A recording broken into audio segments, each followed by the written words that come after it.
Flying your drone for the first time can be incredibly exciting, but there's the potential for you to make a mistake that could really ruin your day. It could really ruin your time out flying.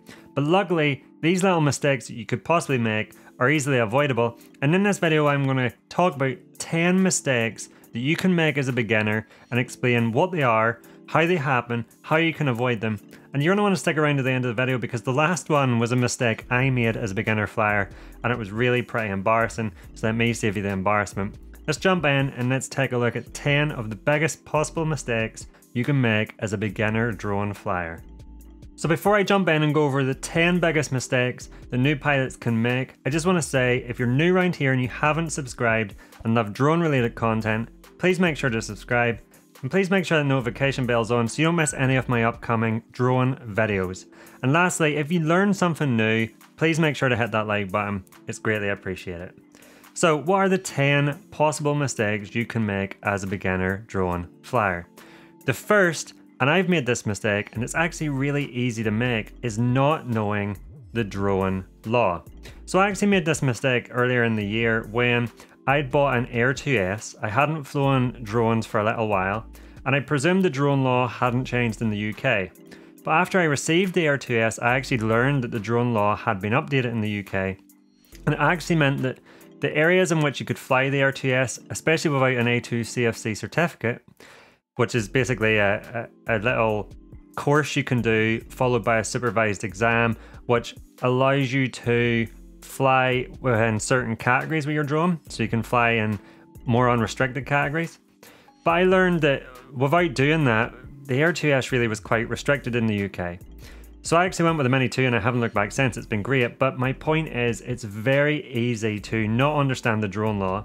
And so that could lead to two things. Firstly, you could get your drone as a present or you could buy it to yourself. And after you get it, you could realize, oh, I've got the latest, greatest drone, but actually I can't really fly it anywhere. And that could really just hamper your fun. Or you could get your drone, immediately go out flying, not really know the drone law, and basically get caught doing something that you shouldn't. You know, flying in an area, like a public area, too close to people. Even though you feel like it seems safe, legally you're not allowed to. And that could just lead to a whole load of aggro. Yes, you may not get in extreme trouble for it, but you might actually peeve off some people and get into a bit of a confrontation. And you don't really want that as a drone flyer, especially for me. And the reason I stick with the Mini 2 is I just want to go out and fly for fun. And the least laws that I have to think about when I'm out flying, the better, because I just want to go out and fly for fun. So make sure as a new pilot, you know the drone law in your country. The second is make sure your software and firmware is updated. And this is important for two reasons.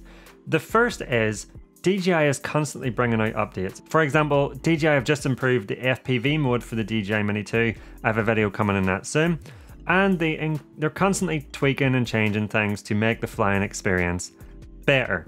So you want to make sure that you have the latest software on your phone in terms of the app, it's the most up-to-date version, and that you have the latest firmware installed on your drone so you're getting the benefits of them updates. But secondly, DJI are constantly fixing bugs. So what's really common is if you don't buy your drone direct from DJI, you buy it in a local store, for example. What's really common is when you get that drone, you have quite a lot of firmware updates to do. And the reason for that's quite simple. If you buy it direct from DJI, it's most likely been updated within the past couple of weeks before it's got sent out to you because it's just been manufactured. If you buy it from somewhere in a store, it's potentially been sitting for a couple of months at least, and so it has at least a few months old firmware on it. So when you get it, it will update to the most recent firmware. So yes, if you're only like 1 or 2 firmware versions out, you're not really lacking that much. But like I said, if you buy it from a store where it's been sitting, you could be quite a bit off the most recent version. And a lot of them bugs and glitches will have been fixed. And for the best flying experience, you just want to make sure your drone is completely up to date. So make sure software and firmware is up to date to prevent any issues. The next mistake that you potentially might make is losing a propeller. So quite a lot of the DJI range uses quick release propellers, or if you fly DJI Mini 2, you'll know they're actually screwed on. Now, when you get a quick release drone, you're going to be putting in propellers on yourself for the first time. So you need to make sure that they are fully secured before you go flying. If you're someone who takes them on and off for transport, this is even more important because you're taking them on and off more often than someone who's always having them on. and that just gives there more opportunity for a chance for you to put it on wrong. So you must make sure whenever you put a quick release propeller on, so you push it down and twist it in, that it's fully secured and that it will not pop off. It must be fully locked into place. Even if it's just a little bit out, you could potentially open yourself up to a problem of it coming off or affecting the flight. When it comes to DJI Mini 2 and the screw-in propellers that have little screws, you must make sure that them screws are fully secure. You don't want any chance of them working loose, and you don't want it to affect your flight in any way. Losing a propeller during your flight would be catastrophic. So, it doesn't happen often, but you want to make sure that your propellers are fully secured. The next big mistake that a lot of beginner flyers make is flying out of sight. Legally in the UK, you're not allowed to fly out of sight. You have to fly within line of sight. But a lot of pilots, especially beginner pilots, push them boundaries a little of what they feel is okay for line of sight. If you are in a built-up area or a mountainous countryside, or you're flying over cliffs, it can be very easy sometimes to lose sight of your drone by accident or on purpose. So if you're flying off over a cliff, you might think, oh, it's totally okay, I can't see it anymore because it's gone down over the other side of the cliff. It'll be totally fine. And you really are opening yourself up to problems, especially as a beginner flyer. OcuSync on DJI is fantastic now, and dropouts aren't all that common. I remember back when I used to fly the original Mavic Air, which used a Wi-Fi only connection, you could lose video signal within 100 meters or even less if there was big objects, trees, or interference. And that would open yourself up to this scenario where you were flying your drone with the sticks, but you no longer could see what the drone could see on the screen. And so in those scenarios, it was really important to be able to look up and say, okay, well, my drone's there, and fly it back while looking at the drone. If you get yourself in this position with the latest drones, for example, the DJI Mini 2, and I have lost video signal with the DJI Mini 2, even with OcuSync, then it's super important that you can see your drone so you can fly it back. And if you have your drone over the edge of a cliff, behind a building, behind a forest, it's going to be really, really, really hard, if not impossible, for you to be able to fly that drone back. In these scenarios, luckily Return to Home will kick in and should save you in these scenarios. But just remember, as mentioned, it is a legal requirement in most countries, especially the UK, to fly line of sight, so you must always be able to see your drone. The next is flying backwards. This may sound really obvious, but the number one reason I see for crashing a drone is flying backwards. So why does this happen? Well, a lot of the really common drone moves that people make involve flying backwards. So you're flying backwards from the point of interest, you're flying backwards from yourself so you can, zoom out, get that droney shot up in the air of you. It's just a good perspective and a good move. So you find yourself quite a lot of the time flying your drone backwards, but as you know, the camera in the drone points forwards. And if you're flying a drone with no obstacle avoidance, for example, the DJI Mini 2 has no backward facing obstacle avoidance sensors, you really need to be careful. Because if you're flying backwards, if you're looking at the screen, there's a real chance that you could back up into something. You could fly back into a tree, you could fly back into a forest, you could fly back into a building. Because you can't see behind the drone, and because you're trying to get that perfect shot on the screen, you could back your drone up into something, and that could be potentially a catastrophic event for your drone. So I'm not saying don't fly backwards, but recce the area. Know that you've got a big open area behind where you're flying backwards. Know that there's nothing for you to be able to hit, and just be careful when you're flying backwards. Not knowing your stopping distance can be potentially fatal for your drone. One of the things I really recommend you do when you first get your drone is go into an open area, football field, somewhere empty, and really practice flying your drone. And as you do, get used to how quickly you can stop that drone, but also just how quickly it stops normally. So let go of the sticks, and your drone will return to a hover when you let go of the sticks.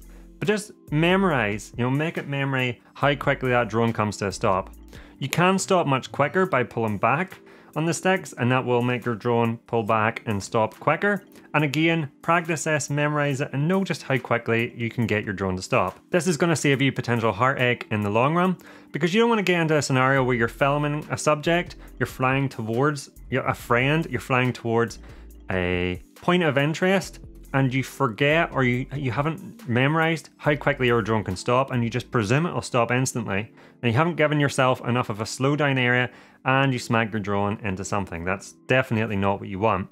So when you're flying around getting them shots, it needs to be second nature to just know how quickly you can stop your drone so you don't overshoot your target. You don't overshoot into whatever you're filming. It's super important that you don't make that mistake, because if your drone hits something as delicate as the Mini 2 usually doesn't fare too well. Next, you need to be careful of power lines and telephone cables. I've actually nearly got caught out with this before. I was doing a shot of my car where I was coming down towards the car, and what I didn't realize was I just went past a telephone cable and I missed it by not that much, and that could have been potentially not a good scenario to be in. I was lucky in that case, and from then on I've always made it a priority to make sure that there's no potential power lines or cables I could hit. The problem is when you're flying your drone on your small iPhone screen, it can be really hard to see fine power lines and telephone cables. Although in real life they're quite obvious where they are, when you're flying around, especially in sports mode or faster speeds, it's very hard to see them telephone cables and power lines on your phone. Sometimes they can look as if they're almost completely invisible. Sometimes a bright sky can just fade them out completely. And you could get yourself into a scenario where you could fly your drone straight into a power line or cable. Now this probably won't ruin your drone, but your drone could get stuck on them power lines or cables, and that's just an awkward position to be in, especially as a first time flyer. So what I recommend is you stay super vigilant when you're flying. Always make sure you're scanning the screen for power lines and cables, but like I say, they do sometimes not show very well.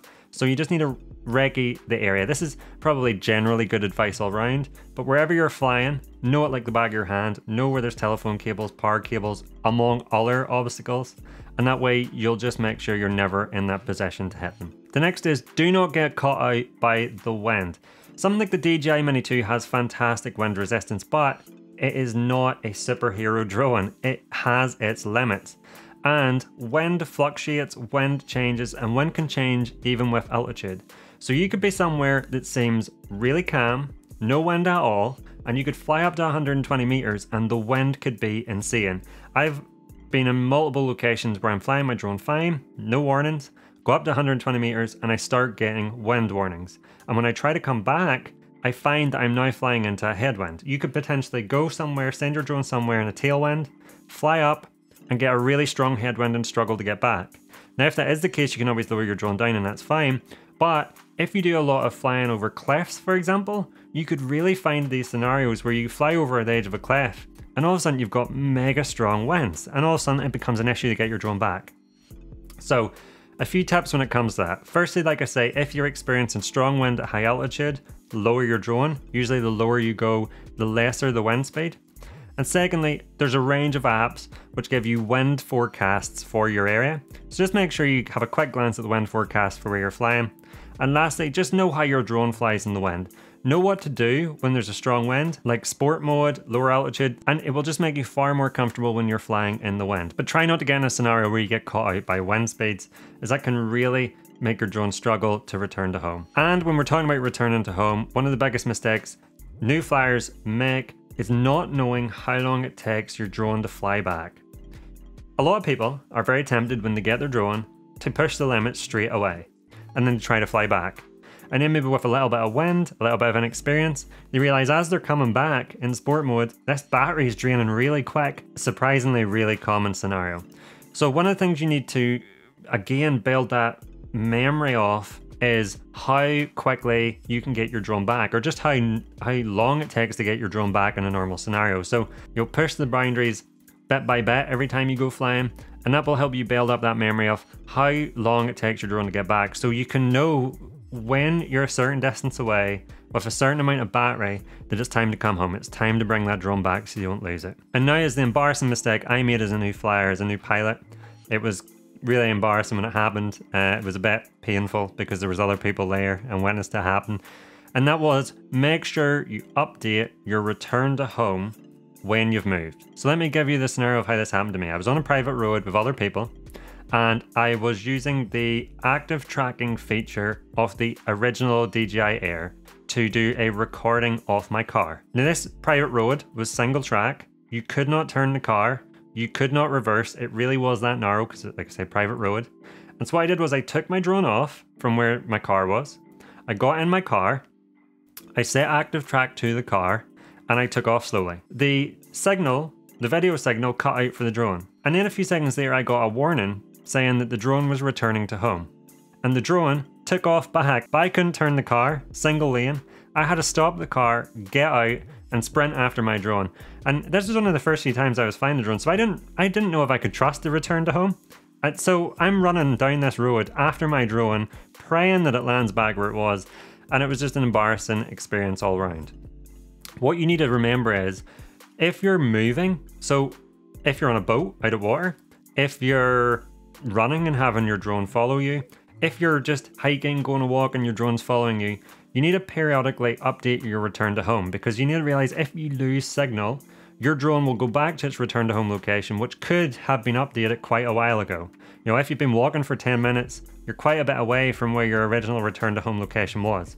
So periodically go into settings, update your return to home location as you're flying, so if you lose signal to your drone, it will land back closer to you, and don't make that embarrassing mistake I made. So those are my 10 mistakes that are easily avoidable that beginner pilots make. If you've learned something new, please hit that like button. And if you're new around here and like drone related content, please make sure to hit the subscribe button and please make sure the notification bell's on. I appreciate you watching this video the whole way through. I'll see you in the next one.